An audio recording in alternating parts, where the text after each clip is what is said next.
ఈ వీడియోలో మనం భగవద్గీత అధ్యాయము 3 శ్లోకము 13ను పరిశీలిద్దాము.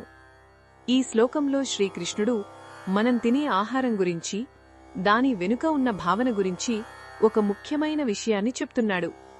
ఆయన ప్రకారం యజ్ఞం చేసిన తర్వాత మిగిలిన ఆహారాన్ని తినేవారు అన్ని పాపాల నుండి విముక్తి పొందుతారు.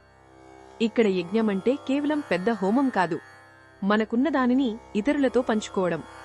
మనం తినే ముందు ఈ ఆహారాన్ని ప్రసాదించిన భగవంతుడికి, ప్రకృతికి, రైతులకు మనసులో కృతజ్ఞత చెప్పడం కూడా ఒక యజ్ఞమే.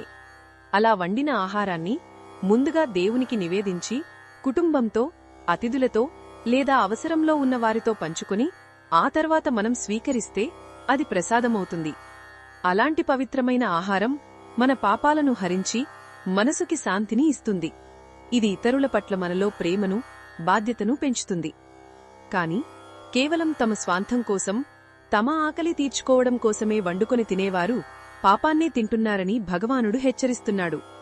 ఎందుకంటే అలాంటి భోజనం వారిలో అహంకారాన్ని, అన్నీ నాకే కావాలి అనే దురాశను పెంచుతుంది. ఈ ప్రపంచంలో ఏదీ కేవలం మనది కాదు. మనం తినే ప్రతి మెతుకు వెనుక ఎంతోమంది శ్రమ, ప్రకృతి దయ ఉన్నాయి.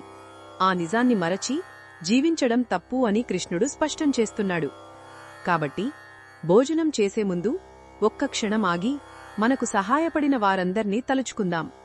వీలైతే మన ఆహారంలో కొంత భాగాన్ని ఇతరులకు పంచుదాం.